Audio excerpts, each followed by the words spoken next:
هرچند حتان هایک آلی نبویا که براستیجی کاندید ماسه ششی کمال کلشداروغلو سروک پارتیا جهپ پارتیا دایکا اپوزیسیون یا نه لیاورو که اردوغان بانک لکلشداروغلو کیرو گوتی کرم که اگر تو گلکش خورازی تو زانی سیاست آرده یا راسته کرم که واره ببر کابر من بوارگرتنا پست سروک کماریه او عرض و او گز کادکی بتابه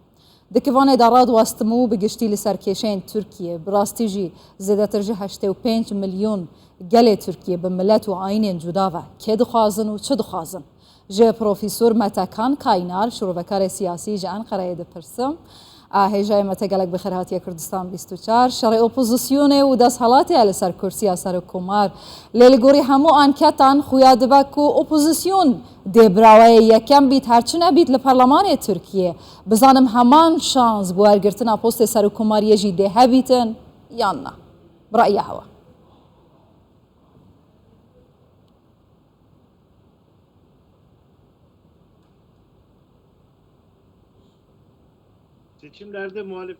لە هەڵبژاردنەکاندا کاندیدی ئۆپۆزیسیۆن زیاتر لە پێش دیارە و بە جۆرەی ئەو ڕاپرسیانەکە کراوە بەڵام بێگومان هەڵبژاردن گەورەترین ڕاپرسیە ئێستا ناکرێت بە شێوەیەکی تەواو باس لەوە بکەین تا ئێستا هاوپەیمانی میلەت کاندیدی خۆی دیاری نەکردووە بەڵام هێدی بە دیار دەکەوێت و بە دیار دەکەوێت کە کێیە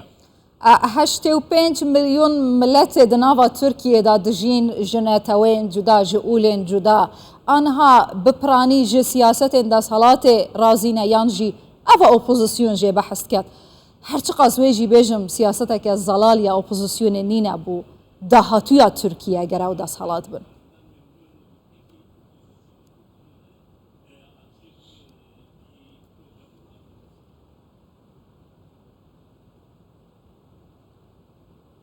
Sorunuzun son tarafını tam olarak duyamadım. کۆتا بەشی پرسیارەکەتانم گوێنێن بۆ بەڵام سیاسەتەکانی دەسەڵات بێگومان هەمواریەک هەیە بە تایبەتی لەبارەی ئەو قەیرانەی کەوا ئابوووریەوە دروست بووە بێگومان ئەمە گرژیەکی دروست کردووە کۆمەلگا بە شێوەی گشتی لە دەسەڵات دوور کەوتوەوە بێجگە لەمە 20 ساڵە دەسەڵات بەردەوام دەبێت بێگومان هەر لە نێو خۆیشدا ماندووبوونێکی بەرچاو هەیە و دەتوانین ئێمە ئەمە ببینین مێزی شەشلایەنەکەی ئۆپۆزیسیۆن بێگومان بەشێکی گرنگی کۆمەلگایە و لەلایەنەم کۆمەلگاوەشەوە داواکاری هەیە دەتوانین بە شێوێکی دروست باز لەوە بکەین هێژا پرۆفیسۆر مەتە براستیژی مەسەلەین ئابووری 180 ئەنفلاسیۆنە لە تورکیە دێ داربەیەکێ لە بارژەوەندیەن ئەردوغان بدا و پاشی 18 ساڵان پارتیاوی دەدەست هەڵاتێدا ئێدینەمینە و لە جهێوان ئۆپۆزیسیۆن دەست هەڵاتێ بگرە دەست بەڵێ بێگومان لە ئێستادا ئەوەی دیارە بڵێ ئەوەیە ئۆپۆزیسیۆن زیاتر چانسیەوەی هەیەوەکەوا بێتە دەسەڵات بەڵام تەنها ئەم هەڵبژاردە ناتوانین بەرکاربەریەکی نێوان هاوپەیمانی کۆمار و هاوپەیمانی میلەت ببینین بێگومان ئەو هەڵبژاردنەی کەەوە لە پەرلەمان دەکرێت مژارێکی دیکەیە لە هەمان کاتدا کاندیدی سەرۆکایەتی کۆمار و بە تایبەتی هاوپەیمانی هەدەپەش گرنگە هەدەپە ئەو کاندیدەی کەوادای دێنێت بێگومان ناتوانێت هەڵبژێرێت بەڵام گەر هەدەپە ڕەزامەندی لەسەر کاندیدێک نەدات بێگومان ئاستەمە ئەو کاندیدە دەربچێت بۆیە هەردوو بلۆک هەردوو لایەن دەیانەوێ لەگەڵ هەدەپە یاخود ئەو بەشانێکە لە هەدەپە هەیە دەیانەوێت لەگەڵ ئەوان دابنیشن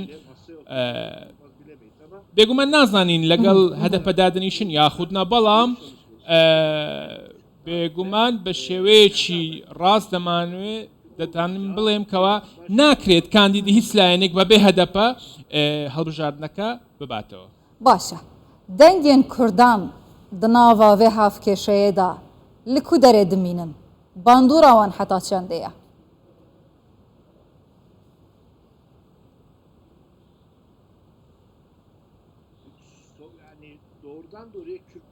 ڕاستە و ڕاست بێگومان کاریگەری ناتوانین وەکو تەنها کاریگەری کورد ببینین ئەو بلۆکەی کەوا هەدەپە پێک هێناوە تەنها کورد نییە بەڵام کورد بڕبڕی پشتی هەدەپەیە بۆ نمونە هاوپەیمانی کۆماری تەنها لە جەهەپە پێک نەهاتووە بۆیە هەدەپەش تەنها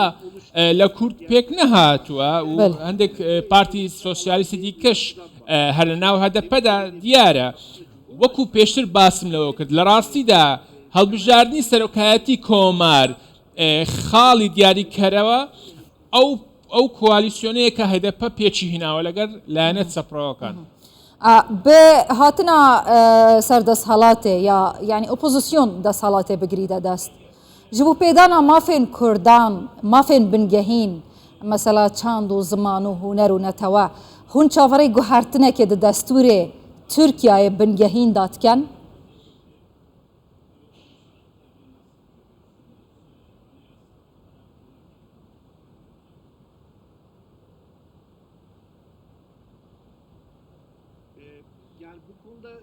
لەم بارەوە ناتوانم شتێکی ڕوون بڵێم لەبەرەوەی هیچ زانیاریەکی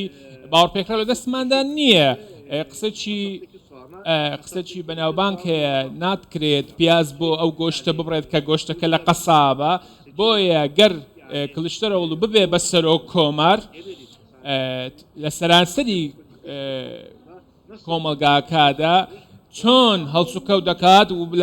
لە ڕووی دیموکراسیەوە لە ئێستادا بێگومان بەعرێنی دیارە بەڵام لەم کەشەدا چ جۆرە مافێک دەدرێت یاخود ئەم پرۆگرامە چییە جیاوازیەکان چییە و بەڕاستی ئەم پرۆگرامە سوودی دەبێ یاخود ئەو پرۆگرامە دەبێت کەوا دیموکراسیە بوونەکە بەرچاوێ بەڵام ئەوەی ئێستا دیارە دەتوانین بڵین لە هەموو کۆمەلگادا ئەوەیە کەوا دیموکراسی بوونێک دەبێت لە کۆمەلگا بێگومان زیاتر ڕایگشتی ڕای ئازاد بەرچاو دەکەوێت سیستەمێکە بەو شێوەیە دەگۆڕێت بەڵام دووبارە دەبێت چاوەڕێ بکەین و بزانین چی دەبێت gelek spas bû hêjaya profîsor Mete Kan Kaynar şirûvekarê siyasî ji Enqereyê bi Skypê li gel bû her hebî